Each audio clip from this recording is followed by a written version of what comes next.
Hey, Pretty Girl Club. Welcome back to the Privilege Stacking series. I want to talk about how creativity privilege actually helps your pretty privilege. A lot of people may think that it's really shallow to talk about pretty privilege or the soft life or the types of topics that I talk about on here, but I'm talking about all of these privileges because I associate the soft life with being privileged. If I look back on the hardest times in my life or the times where I was depressed and stuff, it was because I felt like I had no financial privilege, no friends. All of the things that we seem to work towards in society are some form of privilege, I've noticed. So that's why I talk about this, because when it comes to having a soft life, I've noticed that the soft life for me is more of a mindset. So one of my favorite memories actually of me living the soft life is I remember there was this one time I was literally just walking on a trail in my dream city. So I got to move to my dream city. And I remember I was actually like going through a divorce at the time, and I was not rich or anything. I'm still not rich. But the fact that I still lived in my dream city and I got to do one of my favorite activities, which was going on a walk in nature. I remember I walked to Trader Joe's and I didn't buy anything because I didn't really have any money, but I felt so soft and free. And that was when I had the epiphany, like, wait a minute, the soft life is actually a mindset, it's more of an emotion. So I've noticed at that point that all of the time that I had spent trying to attain certain things or trying to go after a certain status and stuff, it was all because I was chasing after an emotion. So that was when I realized that if I can just get myself to feel this emotion, that's how I know that I'm living the soft life. So the reason I talk about pretty privilege and creativity and all this stuff is because I notice that whenever I think about those topics, it just makes me feel soft and carefree and feminine. I just feel like social media is so filled with bad stuff, like people getting killed, people being racist. And so if I can just click on a video or listen to some sort of stream or something where they're talking about something more lighthearted, that makes me feel very soft. So that's why I make this sort of content, by the way. But I came across a response video from a fellow pretty girl, a fellow exotical. I don't know if she identifies as an exotical, but that's what I'm calling her. I'm gonna try to pull up her name. I think her name was like Kelly K or Kelly Girl or Kelly G or something. I shared her on my community page, but she actually responded to my creativity video, and I want to make a response to her response because she actually helped me to realize that a part of the reason that I was jealous before was because creativity privilege actually helps your pretty privilege. So, you know how some people will be like, oh, your hair's already long. Why are you wearing wigs? You're already pretty. Why do you wear makeup? I noticed that because of my religious background, I would actually get triggered when there were other girls who looked like me, but they got to wear extensions and stuff. So it wasn't the fact that they had long hair, because I already had long hair. It wasn't the fact that they had a certain hair texture, because they would have the same hair texture as me. It was the fact that they got to use their creativity to increase their pretty privilege, and then they got praise for it. So I was raised by my mom and dad. My dad is an unambiguous dark skinned black man. His family background is from the South. And so my dad, he was more so like raising me to not wear weaves and not like wear makeup and all that. So I was more so kind of, I don't want to say I was shamed out of wearing it, but he definitely discouraged it. And so I kind of prided myself on having natural beauty, but I noticed that deep down inside, natural beauty, pretty privilege, that was not the type of pretty privilege that I wanted. So I know that there are some women who deeply envy feeling naturally pretty or feeling pretty with no makeup and no weaves and stuff. So for me, I'm the exact opposite. I grew up not being allowed to wear makeup, and I came from an environment where wearing weaves was kind of like made fun of. And I think in the early 2000s, wearing weaves was kind of made fun of anyway. But a part of why I actually would get jealous of other girls was because they were not ashamed to just express themselves. And I actually believe that black women do have the most creativity privilege when it comes to hairstyling. I 100% stand 10 toes down on that. And that's because for me, I actually grew up in more of a white background. This is really embarrassing, but I did not even use bobby pins in my hair until I got to an HBCU. Like that is how far removed I was from knowing about like black hairstyling. If I would have known about bobby pins when I was in high school and middle school, I would have had so many cute hairstyles. Oh my god, my hair would have looked so perfect. But I remember one of the jealousy triggers that I used to have was in the age of Instagram. This is back when Instagram first came out and kind of when like the beauty influencers were becoming a thing. So do you guys remember kind of like 2015 the contour and highlighting thing, kind of the makeup beauty gurus? Think of like Jackie Aina, all of the OGs. So I remember watching all of the OGs on YouTube, and usually they tended to be kind of within my phenotype. Usually they were some form of like a black woman or mixed black woman. And I remember just looking at their videos and just being so in awe, or looking at their Instagrams and being in awe. But I also remember feeling a twinge of jealousy. And as I got older, I was able to pinpoint the reason for the jealousy. And the reason was because I remember specifically on Instagram, all of these beauty influencers, they would literally post videos and stuff where it's like one day they had brown hair, the next day they had purple hair. I remember Ray Boyce. She's actually one of my favorite influencers. It's my Ray Ray. She was one of my faves. She would have like purple hair, or Jackie Aina. She would do like these blonde hairstyles, then back to black. So even though my hair was natural and technically some people could argue that it met a beauty standard, I still wasn't satisfied because deep down inside, I valued creativity when it comes to beauty. So, yes, I do value natural beauty as well. Of course, I want my skin to be naturally clear, I want my body weight to be healthy, but I just felt like keeping myself constantly in a natural state, I personally felt hindered because I was not able to express my creativity how I wanted to. And I think a part of it came from my religious background, being taught to be modest and to not wear bikinis. It's funny because to this day, I can count on one hand the amount of times I've worn a bikini. And I have worked so hard to like be in shape and stuff, but I feel like even to this day, some of those teachings and stuff are still kind of lingering in the back of my mind. Maybe I'll get a new swimsuit or something. Maybe if I reach, when I reach 22,000 subscribers, maybe I'll get myself a new swimsuit from like Shein or something. I noticed that the natural beauty standard, that was only a part of the pretty privilege that I wanted. I wanted to have natural pretty privilege, but I also wanted to have the creativity pretty privilege. So when I use that phrase, creativity pretty privilege or creativity privilege, what I mean is you are a fashionista.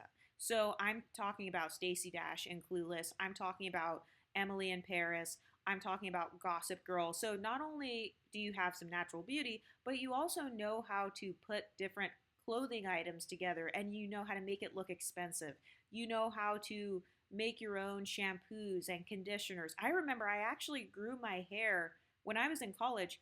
I used to walk to Trader Joe's, and that was one of my soft life activities. I associate Trader Joe's with the soft life. I don't know why. I think part of it is because when I was growing up, all of the girls in my high school, they used to shop at Trader Joe's all the time. And my parents never shopped there. They would shop at kind of the basic grocery stores. So Trader Joe's, I wouldn't consider it expensive, but it's more like specialty snacks. It's not so much like Costco or something like that where you get food in bulk and you get it for a family of five. So I think that I probably put Trader Joe's on a pedestal, and I still do to this day. But when I was in college, one of my soft life activities was going to Trader Joe's. I remember getting some honey, getting some yogurt, some bananas and stuff, and I would create my own hair treatment. Do you guys remember the Cherry Lola treatment? I think I'm like revealing my age right now. I'm 32, but I used to walk there and buy my own ingredients so I could make hair conditioners, hair treatments, and I was able to grow my hair 13 inches just based on creativity. So that's why I say that creativity privilege actually enhances your pretty privilege, because I didn't have to spend 10 or 15 years going to all these different stylists, getting my hair chopped off. And that girl who made the response video to me, she actually reminded me of that. Like, that's definitely a form of privilege. The fact that you can do something for cheaper, or you can find a way to be resourceful and use your creativity to make something work for you. Another reason I feel like people should pay more attention to their creativity is because think about how a lot of women get mad at black men. You know how they say, oh, well, you're not building anything. Creativity is actually a form of building. Creativity is required in order to build a business. Creativity is required in order to get out of poverty. So it's like, okay, which one are you? Are you a consumer? Are you a complainer? Or are you a creator? And this is why when it comes to like my comment section, for example, I have no problem blocking people. And some people get mad because they're like, oh, she moderates her comment section. And it's like, well, yeah, because I'm the creator. That's a benefit. That is a social privilege of being a creator. If you're the business owner, you get to fire whoever you want, baby. You get to fire and hire whoever you want. You get to make your business look however you want it to look. You get to be a dictator if you want to. You can be spoiled if you want to. It's my party. That's the positive aspect of creativity. You're making yourself the star. So I noticed that one of the reasons that I used to get jealous actually in the past was because these other girls, they were like influencers and stuff. You might look at them on their videos and you might think to yourself, oh, they just look basic or they're not good at makeup or whatever. But because of their creativity, they literally know how to make their hairstyle. Okay, so I'm actually thinking of Alyssa Forever. Do you guys remember her? I don't know what happened to her. I think she had some mental health issues. I hope she's doing okay now. But I remember Alyssa Forever. She is the one who gave me the idea to do Bantu knots. I had never heard of Bantu knots in my life. And Alyssa Forever's hair is more coarse than mine, it's more like afro y.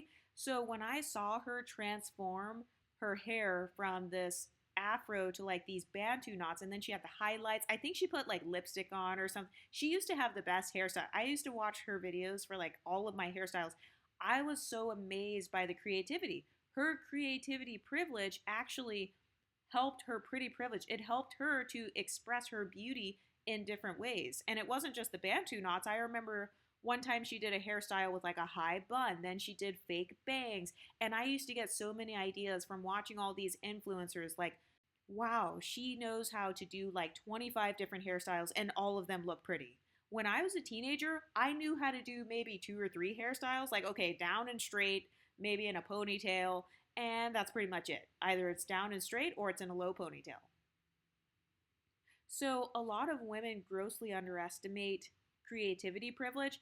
And one thing that I realized about myself was when it came to the pretty privilege, part of what I valued was being able to use my beauty to express my creativity. So, this is actually a part of why I am still pro beauty enhancement, whether it's wigs, weaves.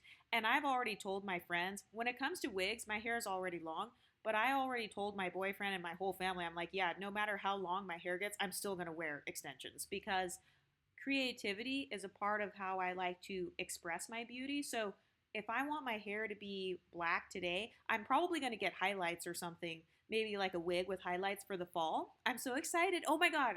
By the way, is anybody else like obsessed with fall? Just so you know, the Starbucks fall menu is coming out. I think it's coming out on August 22nd. So, yeah, I'm going to have my pumpkin spice latte. I'm probably going to get like an orange sweater. Even though orange is not really my best color, who cares? Creativity privilege, baby. If it's fall, I'm going to be wearing orange. I'm going to be wearing yellow.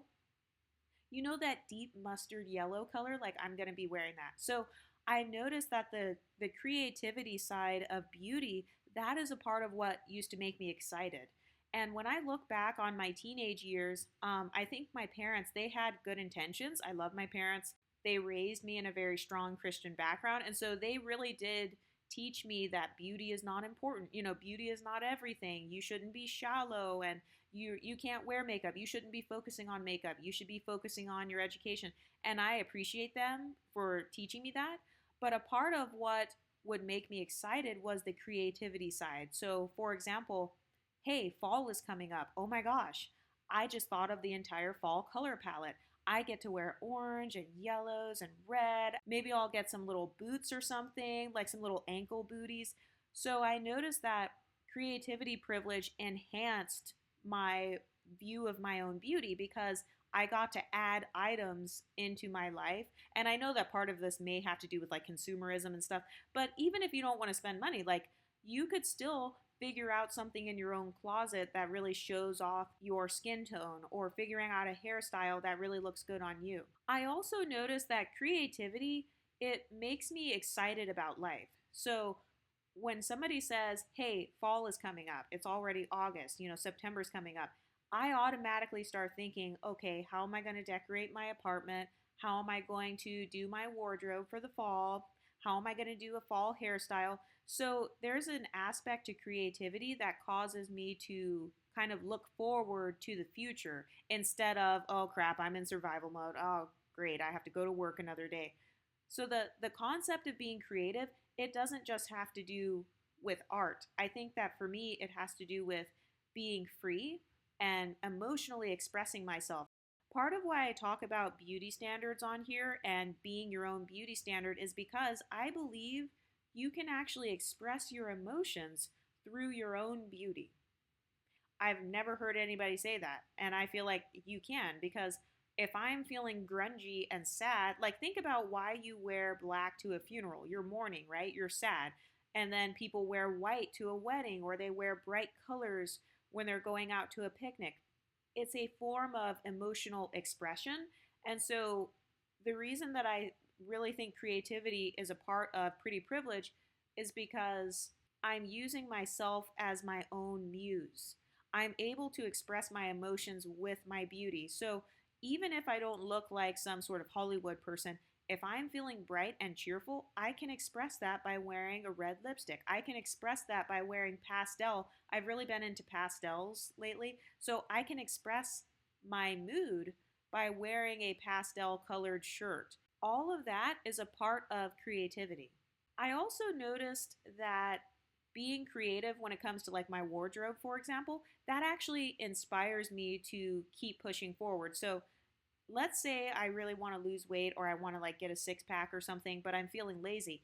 If I have on a cute workout shirt, oh, that's going to motivate me to do a couple of extra sit ups. That's going to motivate me to get on the treadmill. So a lot of people overlook the power of being creative. And that's not even the only way to be creative. I would just say that fashion is one of my favorite creative expressions, and I consider my own beauty to be a part of my fashion sense. So my hair is just another fashion accessory. I know that to some people, their hair is a representation of their racial identity, and that's fine. For some people, their hair has spiritual meaning, and maybe they don't cut their hair. Maybe they grow long locks or something like that. But for me, my entire body is like a canvas. I view my body as a canvas, so I can change it however I want. I can accessorize it however I want. If I want to look like a fashionable pumpkin spice latte drinking black version of Gossip Girl, then that's how I'm going to express myself.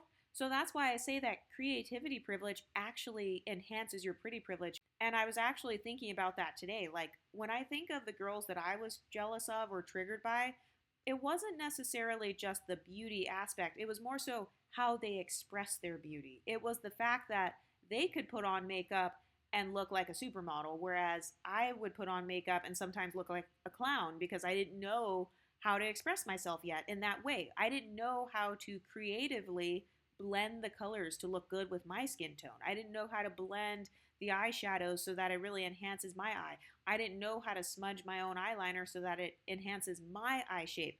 So a lot of people, they're looking at beauty from too shallow of a perspective. They're just kind of taking that woman's beauty at face value, and they're not thinking to themselves, wait a minute, what exactly did she do creatively so that she can enhance her beauty? One form of creativity that I use for my pretty privilege is the way that I frame my face with my hair. So for example, if you have an oval shaped face or a heart shaped face or square shaped face, there's a certain way that you can actually cut your bangs or do your hairstyle to where it looks good on you. So once I started learning stuff like that, like how to frame my exact face shape, how to frame my body shape, what exact colors look good on my skin tone, that actually helped to get rid of any envy or jealousy that I was feeling against others. Because for a lot of people, I'm convinced that it's not just the beauty in itself, it's the way that the woman expresses her beauty, it's the way that she effortlessly does it. I've noticed that that's a big trigger for a lot of women. If somebody looks effortless, if they just spent 5 minutes in the mirror and then they look like this a supermodel. You're like, wait, how did she do that? Well, creativity privilege might be playing a factor. Maybe she knows, hey, if I sleep with my hair in two French braids, I'm going to wake up in the morning and it's going to be wavy. So even though from your perspective, I woke up like this, but from my perspective, I used a creative hairstyle while I was sleeping because I know that waves frame my face well. So I use that hairstyle to enhance my beauty so that, yes, when I wake up, it looks effortless, but I actually put a lot of thought and creativity into how to make a routine that works for my beauty. So that's what I mean when I talk about beauty hobbies. It's about coming up with creative ways that you personally can express your beauty. And guess what? Your beauty tips only work for you because you're making yourself into the beauty standard. You're saying, okay, I know that I move around a lot when I sleep. So sleeping in a bonnet, that's not going to work for me because I'm the type of person that tosses and turns in my sleep. So a silk pillowcase will work for me. I also know that if I wear my hair in a high bun every day, it's going to break off in the middle. So sleeping with my hair in two braids works best for me. And by the way, I'm just telling you my personal, that's my hair, that's my little hairstyling beauty routine when it comes to how I get my beauty sleep. So do you see how I just used my own creativity to increase my own pretty privilege because I'm figuring out like, okay, how do I sleep? I know that other girls, they can wear a bonnet and then their hair grows down to their ankles. That's fine. I can't wear a bonnet. It's going to fall off or my head is going to sweat so much to the point where I'm just going to wake up, I'm going to be drenched. It's not going to be good. All of that is actually a form of creativity. Knowing how to create your own beauty routines to where it works for you. You know how some women, I used to get so jealous of the girls who could just like run a marathon. They could just run 10 miles and like it's not a big deal. I would be like, oh my gosh, how are they doing that? Well, it's because they created a routine that works for their personal fitness level. So, yes, she can run 10 miles because maybe she gets in a good mood when she's running, or, you know, her body is just very limber and she loves running. That's her hobby that she loves. So, even when it comes to something like fitness, I have learned to use my creativity to help my fitness routine so that I'm like increasing my pretty privilege technically because I'm getting in shape. And by the way, when I use that term pretty privilege, I mean, that's a very loose term. I think that people hear that phrase and they think that I mean I'm competing with other women. Like, oh my God, I'm so much prettier than you. So I think that's part of the reason why people say, oh, well, you need to show yourself. It's because they think that I'm trying to say it in a way where it's like, I want to be prettier than other women. And it's like, no, I want to be pretty in my own eyes. I want my 13-year-old self to look at my 32-year-old self and say, wow, she's really cool. She's really pretty. I want to be like her when I get older. That's what I mean when I use the phrase pretty privilege. I mean, I am perceiving myself as having pretty privilege. But even when it comes to the way that I do my fitness and stuff, I try to be creative even with that. Like, I don't like running 10 miles, but I do like hiking for 10 miles. I do like walking to Trader Joe's. I've noticed for some reason, if there is a Trader Joe's or a coffee shop, I will walk like 10 miles. Like it's not a big deal to me because there's a reward at the end. I get to go to a really cute coffee shop or I get to walk around and just look in the Trader Joe's. I literally love going into specialty grocery stores so much to the point where I would just walk to the store and not even buy anything. I would just walk to Trader Joe's or some sort of fancy store and just walk through the store and kind of like enjoy window shopping and just looking at everything. And then later, when I actually do want to go grocery shopping, then I'll come back. I've noticed that for whatever reason, if I make that my final destination when I'm walking, I will walk for 10 miles just so I could go look at a Trader Joe's or go try out a new latte or something. So that's actually creativity privilege that is helping your pretty privilege. You are creating a special fitness routine that works for you. So in the eyes of another person, they might be thinking, what the heck? That's not a fitness routine.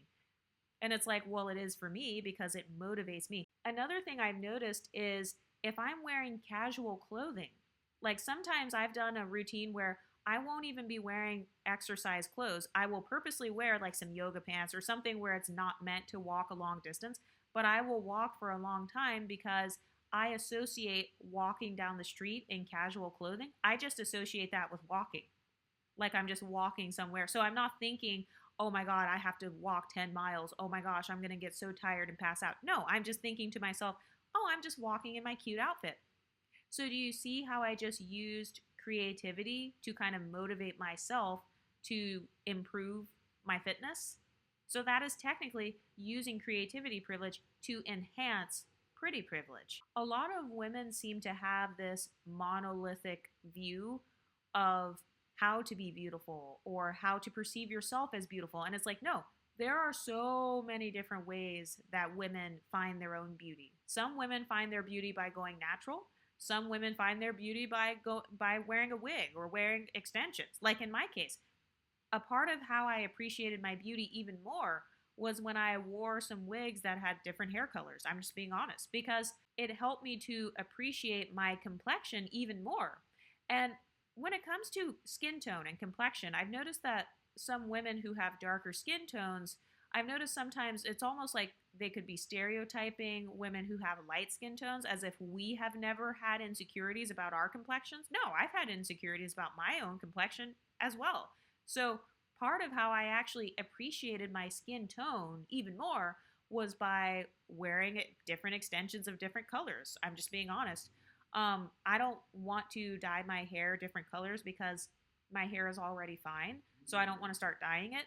So the way that I got around that was by getting a cheap wig for like $30, and it had some little brown highlights, and I appreciated my skin tone even more. And then I started like playing around with fashion, like, oh, what color shirt goes well with these brown highlights? Oh, okay, so these brown highlights look really good when I wear a rosy pink sweater. So I was technically using my creativity to build my own sense of pretty privilege within myself. I was giving myself pretty privilege. That's really the whole premise of my pretty privilege content.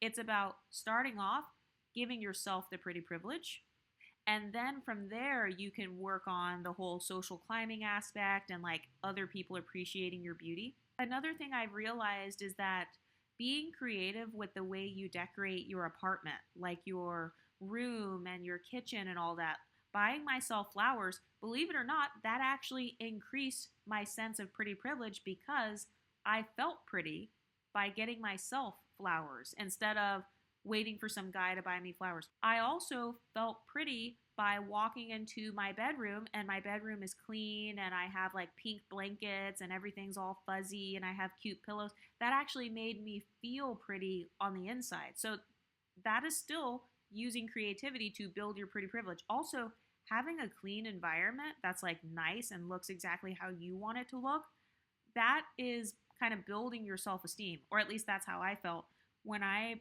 decorated my apartment, getting my little bed stand and stuff. That makes me feel like I am worth something instead of, oh, I'm just sleeping on a mattress on the floor in this dusty apartment and I have no dishes, no pots, no pans. No, that doesn't make me feel good. It makes me feel more valuable and more beautiful when my environment is beautiful too. And this all ties back to the feeling of the soft life. I associate the pretty privilege thing with living a softer life. And when I describe what a soft life is, I'm thinking of a woman who doesn't have a care in the world, a woman who's not thinking about, oh my God, the world's going to end. Everybody hates me. Everybody's racist against me. Nobody likes me. No, I associate the soft life with thinking thoughts like, how am I going to do my hair this weekend? Oh, I have a date on Friday, and how am I going to like dress up? Oh wow, my friends want to go and have like a mini golf night. What am I going to wear to mini golf? What kind of golfing outfits do I have? That would be cute. Oh, I'm going to go play tennis. That would look cute if I wore like a little tennis skirt. Those types of thoughts are what I associate with the soft life, because the way that I created that standard of being privileged, the word privilege implies living a soft life, in my opinion. So the way that I created my own standard was thinking to myself, what types of thoughts does a privileged woman think on a daily basis? What is she thinking about? Is she stressed out about her man cheating on her and her having to pay 50-50 and be hypogamous? That's not what I associate with a woman who's living the soft life. So what kinds of thoughts is she thinking? What does she look like? What kinds of thoughts are going on in her head? You know how the people say, you think you're better than me? Whenever they say that, they're admitting that they think that you're privileged because they're actually projecting. They're admitting to you, hey, I think that privileged women think about how they're better than others. If I were a privileged woman, I would think I was better than others. And so, because I think you're privileged, I think that you think you're better than me. So, they're actually using like this reverse psychology to create insecurities within themselves. But I try to do that in order to create self esteem. So, instead of me thinking, what would a woman who lives a soft life think? Oh, she would think she's better than me. No, I try to think of the positive things that she would be thinking about. Oh, okay, she would be thinking, how am I going to wear my hair to this red carpet event? Or, hey, I have to go to this gala. Or, oh, I'm going to try a new hair color for fall. So I started kind of taking on those qualities for myself. And I noticed that it actually helped me to feel like I am living the soft life. Think about the happiest time in your life. Was it in your 20s? Was it when you were a teenager? Was it when you were a child? Think about when you felt the prettiest. What were you wearing? What did your body look like? What environment were you in? Because I noticed that whenever I feel the prettiest, I tend to be walking somewhere. I've just noticed that that's what my mind naturally thinks of. When I think of the moments in my life where I felt the prettiest, it's when I'm on a walk going somewhere, when I'm doing some sort of workout, or it's when I have on a cute outfit and my body is in shape. So now I know that I associate pretty privilege and the soft life with working out, having cute outfits, and my body being in shape. So do you see how I was able to just kind of create my own map on how to get to the destination of like having my own version of pretty privilege? All of that still ties into creativity privilege because you are creating a map to get to confidence. You're creating a map to have like this high self esteem. You're creating your own customized map to get to the soft life. Another thing that I noticed that the girl said in her video where she responded to me, be sure to subscribe to her channel, by the way. She has a great channel. But she was talking about how consuming a lot of content or kind of like having a lot of things that you're exposed to, that helps you to have creative ideas. That's something that I didn't realize that I was doing, and that's so true.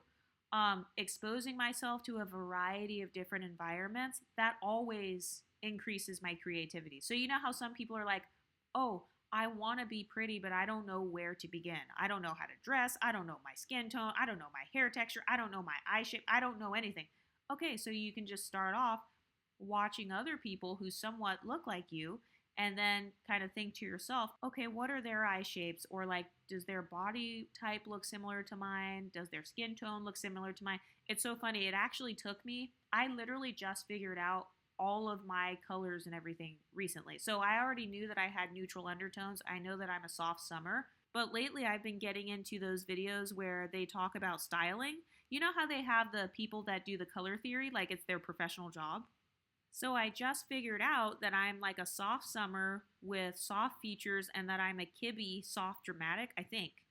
But yeah, I was able to start figuring that stuff out just by passively watching videos, or when I'm walking. This is really how you can get creative with it. While you're walking or working out, you can be listening to videos on how to improve your beauty, how to improve your makeup or something. Something else that I like to do is I like to watch videos when I'm on the elliptical at the gym. You know how they have like a screen right there? Like I will put my phone right there, or I will pull up probably some exotical content of some sort. Sometimes I might watch like Pop the Balloon or something random.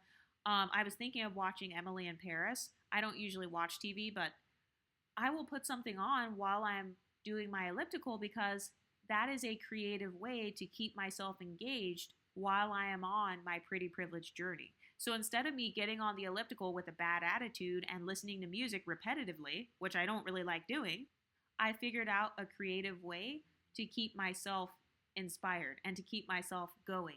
Anyway, what creative ways are you enhancing your own pretty privilege? Do you feel like you are at your best right now? Are you kind of on your journey? What do you ladies think? Let me know in the comment section and I'll talk to you next time. Stay pretty, ladies.